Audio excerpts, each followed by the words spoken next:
AP మాజీ CM Jagan Hyderabad కు చేరుకున్నారు. ఆస్తుల కేసులో విచారణ నిమిత్తం నాంపల్లి సీబీఐ కోర్టుకు హాజరు కానున్నారు జగన్. విజయవాడ నుంచి బేగంపేట ఎయిర్పోర్ట్ కు చేరుకున్న జగన్ ఆయన అభిమానులు కార్యకర్తలు ఘన స్వాగతం పలికారు. సీఎం సీఎం అంటూ నినాదాలు చేశారు. అనంతరం రోడ్డు మార్గాన నేరుగా నాంపల్లి సీబీఐ కోర్టుకు బయలుదేరారు జగన్. మరి కాసేపట్లో నాంపల్లి సీబీఐ కోర్టులో ఆస్తుల కేసులో విచారణకు హాజరు కానున్నారు. ఇదే కేసులో గతంలో 2020 జనవరి 10న నాంపల్లి సీబీఐ కోర్టుకు హాజరయ్యారు జగన్మోహన్ రెడ్డి. అయితే ఆస్తుల కేసులో వ్యక్తిగత హాజరు నుంచి మినహాయింపు ఇవ్వాలని జగన్ దాఖలు చేసిన పిటిషన్ పై సీబీఐ అభ్యంతరం వ్యక్తం చేసింది. జగన్ తప్పనిసరిగా హాజరు కావాల్సిందేనంటూ సీబీఐ వాదనతో న్యాయస్థానం ఏకీభవించింది. దీంతో దాదాపు 6 ఏళ్ల తర్వాత ఇవాళ మళ్లీ నాంపల్లి కోర్టులో వ్యక్తిగత విచారణకు జగన్ హాజరు కానున్నారు. మరోవైపు జగన్ విచారణ నేపథ్యంలో నాంపల్లి సీబీఐ కోర్టుకు జగన్ అభిమానులు వైసీపీ కార్యకర్తలు భారీగా చేరుకుంటున్నారు. ఈ నేపథ్యంలో నాంపల్లి సీబీఐ కోర్టు దగ్గర భద్రత కట్టుదిట్టం చేశారు. సీబీఐ కోర్టు పరిసరాల్లోని రోడ్లను మూసివేశారు.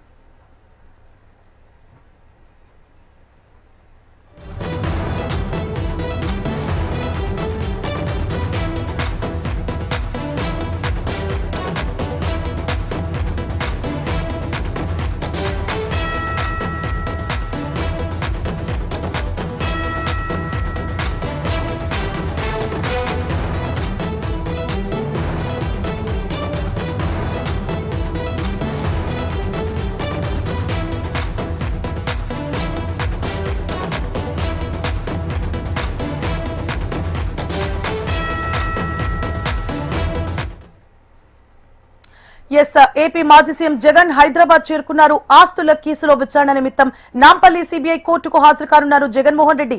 విజయవాడ నుంచి బేగంపేట ఎయిర్పోర్ట్ కు చేరుకున్న జగన్ ఆయన అభిమానులు కార్యకర్తలానికి ఘన స్వాగతం పలికారు. సీఎం సీఎం అంటూ నినాదాలు చేశారు. అనంతరం రోడ్డు మార్గాన నేరుగా నాంపల్లి సీబీఐ కోర్టుకు బయలుదేరారు జగన్మోహన్ రెడ్డి. మరి కాసేపట్లో నాంపల్లి సీబీఐ కోర్టులో ఆస్తుల కేసులో విచారణకు హాజరు కానున్నారు ఆయన. ఇదే కేసులో గతంలో 2020 జనవరి 10న నాంపల్లి సీబీఐ కోర్టుకు హాజరయ్యారు జగన్. అయితే ఆస్తుల కేసులో వ్యక్తిగత హాజరు నుంచి మినహాయింపు ఇవ్వాలని జగన్ దాఖలు చేసిన పిటిషన్ పై సీబీఐ అభ్యంతరం వ్యక్తం చేసింది. జగన్ తప్పనిసరిగా హాజరు కావాల్సిందేనంటూ సీబీఐ వాదనతో న్యాయస్థానం ఏకీభవించింది. దీంతో దాదాపు 6 ఏళ్ల తర్వాత ఇవాళ మళ్లీ నాంపల్లి కోర్టులో వ్యక్తిగత విచారణకు జగన్ హాజరు కానున్నారు. మరోవైపు జగన్ విచారణ నేపథ్యంలో నాంపల్లి సీబీఐ కోర్టుకు జగన్ అభిమానులు వైసీపీ కార్యకర్తలు భారీగా చేరుకుంటున్నారు. ఈ నేపథ్యంలో నాంపల్లి సీబీఐ కోర్టు దగ్గర భద్రత కట్టుదిట్టం చేశారు.